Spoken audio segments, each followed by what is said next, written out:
Hello everybody, this is Tazitis and welcome back to Jeff Fear.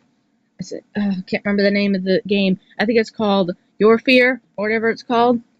Anyway, I'll put the title up right there so you guys can read the title and all of the game. Anyway, this game is mature. Make sure that if you're not at least 16 years of old 16 years of age, that you guys don't watch this video, okay? Anyway, thank you guys so much. Make sure to like, favorite, and subscribe. We're going down the other path. We're going down the other path of the other Jeff the Killer stuff and trying to get his attention this time. In this one, we're trying to get his attention. We're trying to do things. So let's skip all this.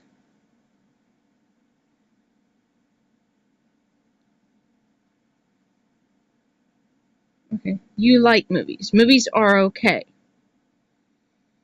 They don't excite you much. The fact is that you do your job very well. You need to know at least one decent movie from every genre to make it more convenient. You don't even have to watch them. You just have to get by with options from people who like movies. The place is colorful enough not to despair you just by being there, but if you're lucky, you might run into an interesting character or two. Of course, besides the characters that already exist. Catching up on lost...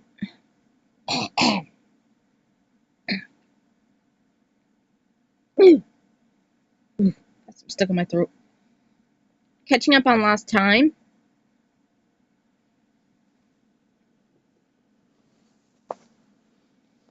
For a moment, I thought you wouldn't come. Cindy, your coworker. She's not very good at her job, which is saying a lot since being an attendant at a time-lost store doesn't require much effort, but she's the owner's daughter. You're the other full-time worker. You're the other full-time employee, so you do well. You two don't get along great, nor terribly. You just tolerate each other. Also, I just noticed that back here, there's a Twinkie and like Nerf thing right here and everything. So there's like an advertisement for like food and stuff back there. So that's a little weird. Instinctively, you reach for your neck. Indeed, your employee badge wasn't there. It's strange, but I feel like I can't say your name without your badge. Cindy shrugged, and then retreated back to the back rooms. Somehow, what she said made sense. It wasn't as if you couldn't remember your own. It was as if you couldn't remember your own name unless it was written in front of you. As if it only existed when somebody else spoke it out loud. Well, you remember taking out your things, so it was most likely still in the store.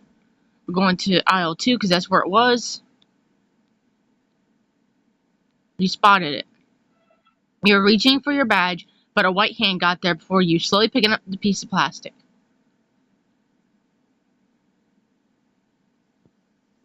You look up and find yourselves facing a tall, hooded man with his face covered.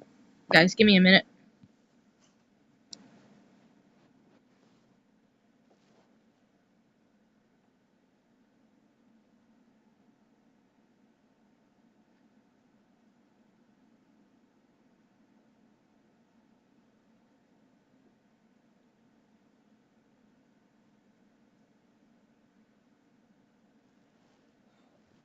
Ooh, much better. I had to take a drink of water. Sorry, guys. I had to take a drink of water because my throat was getting parched from all this reading and also from other things. Do not eat before you read things. It makes it difficult. And also make sure you drink a lot when you read things. It makes it easier. With a face covered. He looked like a potential criminal or someone with a bad cold. But you didn't have the energy to worry. You straightened up and standing face to face. You straightened up, standing face to face. The man seemed to ignore you, more intense on your badge than in your hand. Is this yours? Sorry. Is this yours? His voice, muffled by the fabric, was deep and slightly raspy. I can't do raspy. You nod slightly, looking at the man suspiciously. By the way, he cocked his head. Prove it. Now you could finally visualize your name. Okay, T-A-Z-Z-Y.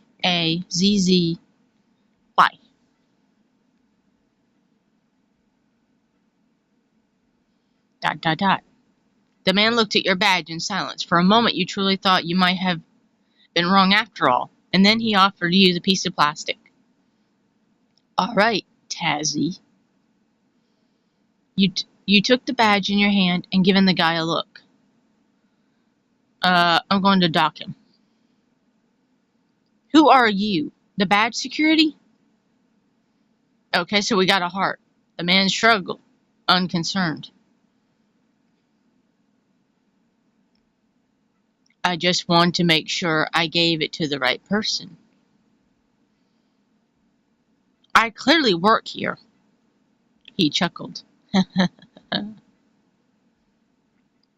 Yes, yeah, but it could have belonged to anyone else, to someone else. It literally has my photo printed on it. The man waved it off dismissively. Would you have preferred I gave your badge to an uninformed person who just claimed it was theirs? His logic was strangely convincing. I guess not. The man cocked his head with a smirk. You couldn't see it through his bandana, but you knew he was smiling. See, I'm not so bad. The fact that he said that made you think the opposite. You silently put the badge round your neck while he remained motionless in his spot.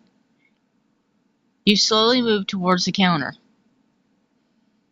The guy stared at you as you moved, which only made your discomfort worse. You decide to ignore him, shifting your attention to one of the monitors next to you. You could, if the hooded guy from before could stop wandering around the store so suspiciously. You tried your best to ignore him, but it was impossible not to notice him. Maybe he was doing it on purpose. Hey, Tazzy. At the sound of your name, you look up at Cindy, who had just come around the counter to stand next to you. Did you see that guy? He's been here for a long time. You look where she was suddenly pointing, and of course, she was talking about the same guy. Yeah, I saw him. You shrug. It's a very logical reaction, right? Maybe he's deciding what to buy. He's probably just a weirdo you'd seen once, and it was no big deal. Cindy, however, as annoying as she was, wasn't easily flustered. He's just a weirdo. We see those every day. But this one feels different. You were starting to believe Cindy as she watched many movies. Starting to believe that Cindy had watched many movies, but then you remember that she didn't like cinema and only worked in her dad's store. When I talked to him, he didn't seem dangerous. Cindy turned to you, surprised. You talked to him? Did he say anything strange? Yes. He asked for my name.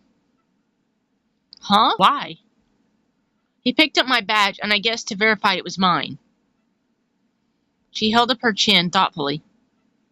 It was a little weird, I guess. Cindy looked at you in silence for a few seconds, and then sighed. If he makes you uncomfortable, I can ask him to leave. Cindy shook her head, glancing at the guy. You're probably right.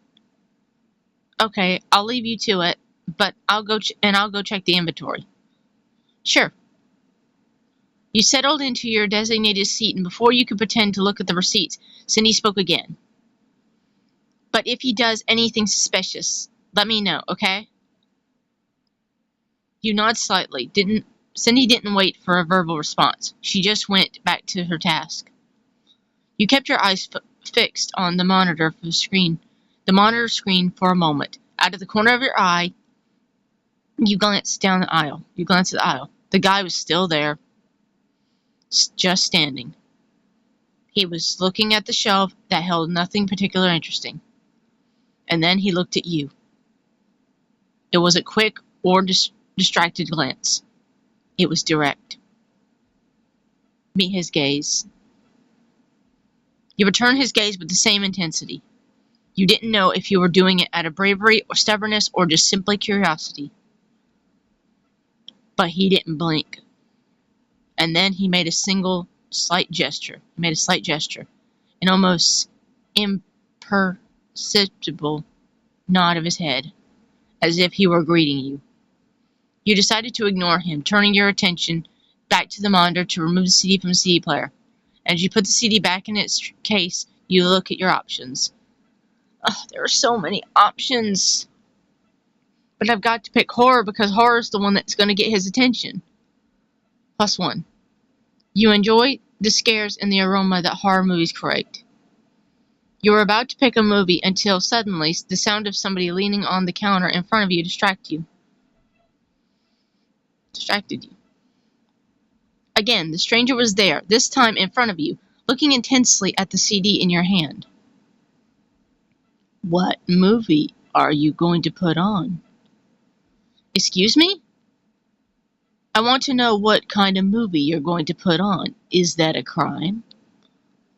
No, of course not, but... Come on, I'm undecided. Maybe you could inspire me. You look at him in silence for a moment, and then sigh with weariness.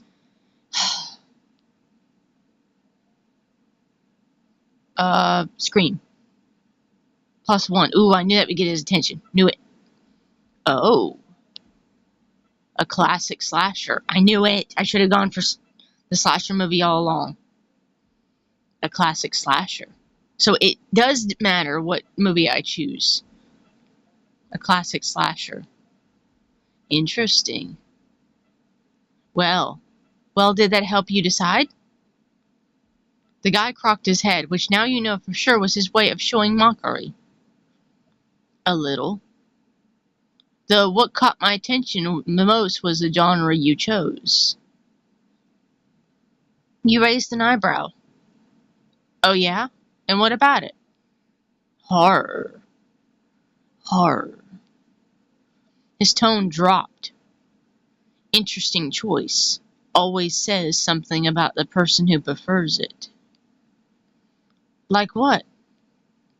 That you're looking to feel something real. Or that you want fear to have a face. Something you can understand, even if it means danger. His words were soft, but they prickled like needles under your skin. Or maybe I just like strong emotions without putting myself at risk like everybody else. But you're not like everybody else. Well, that's a phrase that needs to be removed from the visual novel bingo card. He moved closer to the counter. He didn't invade your space, more like as if he caressed it. But it was as if he was caressing it. You don't seem to be afraid. Should I be? Depends. Do you prefer to see horror from the outside, or to have it stare back at you? Go with it, ignore him. I'm going to go with it this time, unfortunately. I guess it depends on how pretty the face of horror is. I would not have said that, but whatever. He tilted his head slightly as if you had said something he didn't quite expect, but he didn't seem surprised either. Wow. Keep in mind that sometimes pretty things can bite too. He glanced at the shelves for a second as if looking for something, but it was obvious he wasn't. Or maybe you like being bitten. Who knows? He shrugged, as if downplaying his own words. He extended his finger and drawed circles on the counter surface. He was pretending to think, ignoring you, but aware of your presence. For your own mental sanity's sake, you needed to hurry him up. Be direct. This time, be direct. +1. Hey, buddy, could you hurry up? What's the rush? There ain't many other customers besides me. Do you even want to buy anything? This guy chuckled. I'm just indecisive. I'm not bothering anyone. You glanced back, searching for Cindy, just to feel some security, but that you weren't on your own. But unfortunately, you didn't see her anywhere. Then, without asking, he reached his hand over the counter. I'm Jeff. I think it's time we formally introduced ourselves. Don't you, Tazzy? Your gaze dropped to his hand. I'm gonna give him a high five. +1. ...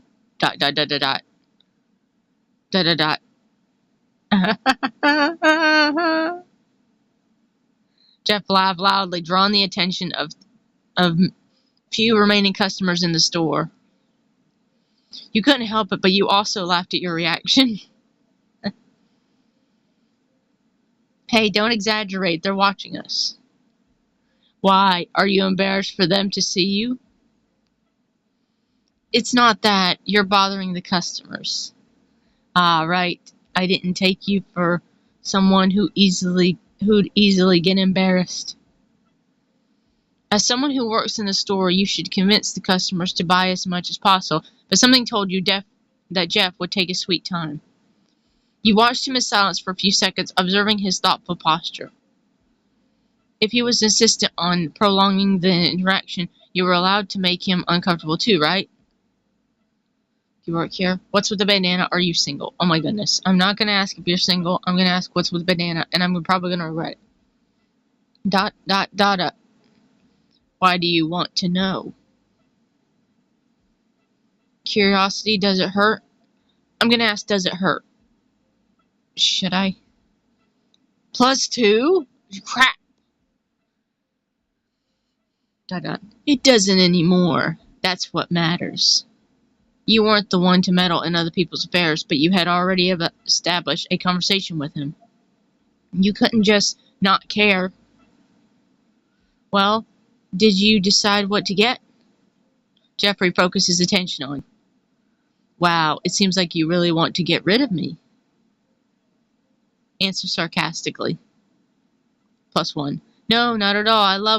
I love wasting time with weirdos who walk in circles as if they're lost in the supermarket. Jeff's eyes widened, fingering a fence. Hey, that was mean. You're going to make me cry. He clenched his chest dramatically and then chuckled again. This time his laugh was softer, more genuine. I don't know if this was funny because I talked to you or because I ruined your day. The statement came out with unsettling frankness. You didn't know how to react, but you knew, in the end, Jeff had done things on purpose. Well, at least you admit you weren't exactly a delight. I'm not an idiot. I know what kind of reaction I get from people. Jeff shrugged, and then he tilted his head, questioning and mocking. Do you treat all your customers like this, or am I special? You couldn't help but let out a small laugh at his words. You know what? I don't usually spend so much energy on strangers, but you earned it. He straightened up suddenly, pleased, as if he had been told he achieved a great feat. I'll take it. For a moment, you thought Jeff meant he appreciated your words until you noticed his eyes were fixed on the movie you had chosen in the player. Oh, great. You said with relief. Finally, Jeff could take something. It was something you knew he'd like. You felt good about doing your job well, after all. Thanks for shopping with us. Jeff nodded, taking the movie in his bag and headed towards the exit. It was a pleasure, Tazzy. He waved goodbye and reciprocated with your own hand, and not as enthusiastically as he. They waved goodbye, and you reciprocated with your own hand, though not as eccentrically as he did. Well, you managed to sell something to the weirdo of the day. It was an accomplishment after all. Your workday was over. All in all, it was quiet. Night had fallen, and there was no reason to worry since you lived a few blocks away. Some things were just convenient like that. This week was Cindy's turn to close up the store. Since you two had almost the same position, you decided that closing duty should be by turns. So you had your things ready to go to home. Are you going to be okay? Sure, why wouldn't I be? That guy seemed a bit fixated on you. You scoffed, ironically. Come on me? Yeah, I don't get it either. Okay, ouch. But what if he follows you home? But what if he follows you? That's not going to happen. He left hours ago. There's no way he'd stay lurking around here. I don't know. Your danger sensor isn't very accurate, I'd say. Danger is subjective. That's not true. Why do you care so much? I thought you hated me. Cindy was surprised by your words. She averted her gaze and started playing with the mop handle in her hand to clean before closing. I don't hate you. I just think being with you is boring. Yeah, well, you're not exactly the life of the party either. I don't mean it in a bad way, really. I feel peaceful with you. Oh. You're discreet for everything could be tiresome. You're discreet for everything could be tiresome. But it is also comforting, in a way. You scratch your head, not knowing how to react to Cindy's words. She had never said anything nice to you until now. Cindy cleared her throat, looking away with an embarrassed grimace. What I mean is, I don't want anything bad to happen to you. You took a step towards her and placed your hand on her shoulder, smiling calmly. I'll be fine. Just because something weird happened doesn't mean the entire universe has decided to turn against me. You share a final farewell gesture before you close the door behind you. The store indicated it was closed, and you sighed, feeling the weight of life, adult life in a capitalist world, lift a little bit off your shoulder. Just a little. It was a part of your routine, saying goodbye to Cindy, finally going home. You lived on your own since you started working, so you had no extra responsibilities to worry about, which gave you space and to focus on your own. It wasn't an extraordinary life, but it was functional.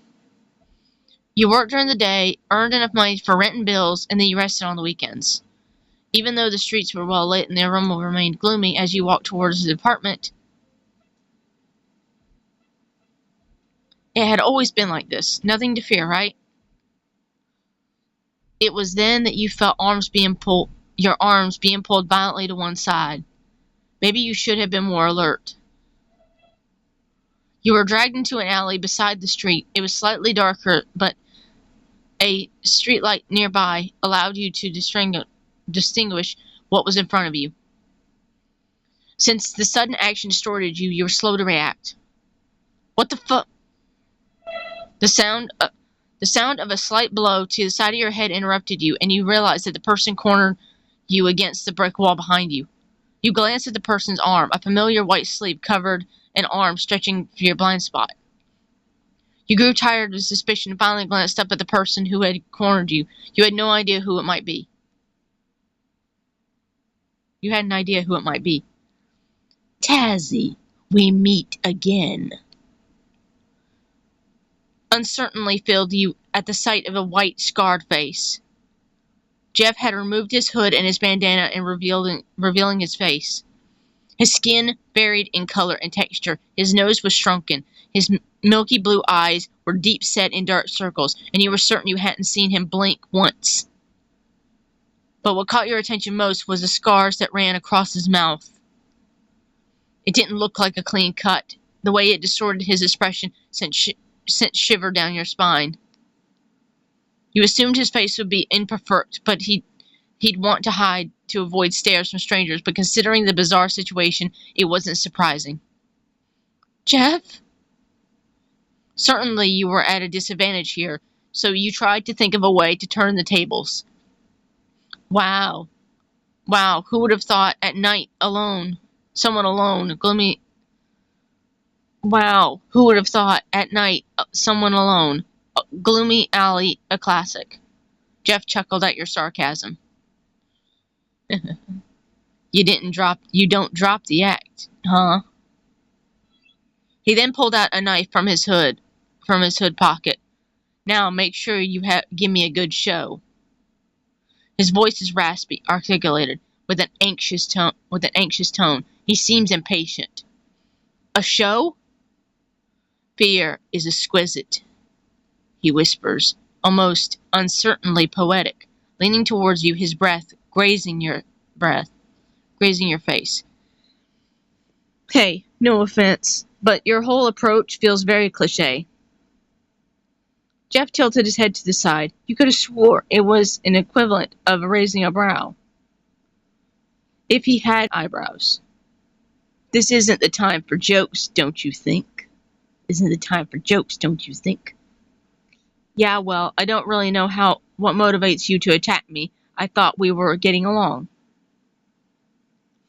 Jeff presses the width of the blade against your cheek, the cold metal against your warm skin.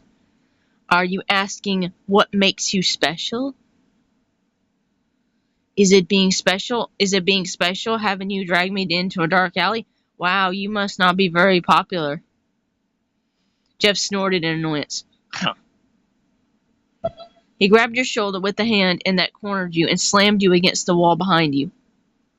You felt your head hit the rough texture of the hard surface, making you winch. Tease him, apologize. I'm going to tease him more, because he seems to really like that. You live. Harder. Jeff released you, and you step back a couple paces, after you burn him.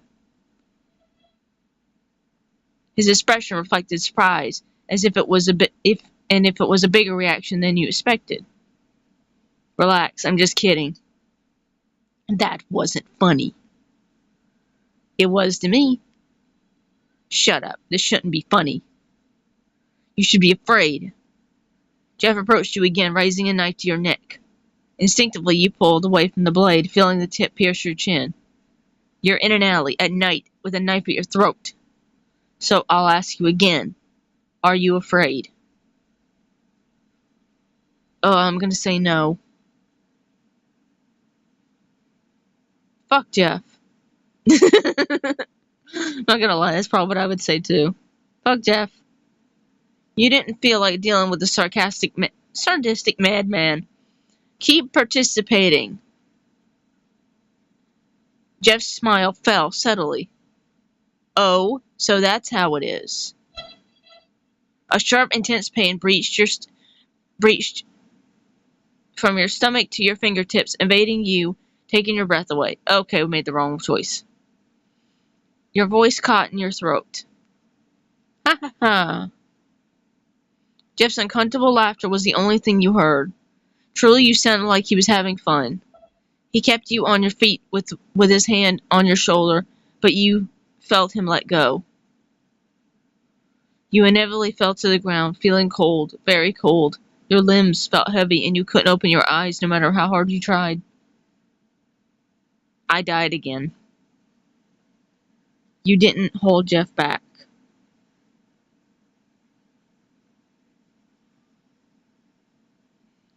Okay, so that's ending. I don't know which ending that is.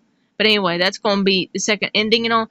I would play a second time and all, and would get him to really like us and stuff and all, but I don't know what the result of that would be. Feel free to play this for yourself and get the other endings and stuff and all. I think this is really great. Also, if you guys want me to play it again, feel free to say so in the comments down below. Feel free to subscribe if you like this and would like more of it. I really appreciate it. It would really help me out. Thank you guys so much for watching. I think I'm done playing this right now until... well, I think I'm just done playing this right now until you guys say otherwise. Thank you guys so much for watching. I really appreciate it. And I'll see you guys in the next. And feel free to play this for yourself. It's free on itch.io. You guys can download it. And please support the developers. They really need the support. Thank you guys so much. And I really appreciate it. And as always, I'll see you guys in the next one. Feel free to like, favorite, and subscribe if you guys like this. And I'll see you guys in the next one. And let's I hope I can find another virtual novel. Wish me guys good luck on being able to find one that actually works. Thank you guys so much. I will try my best to find another one. Thank you guys so much, and as always, stay infectious.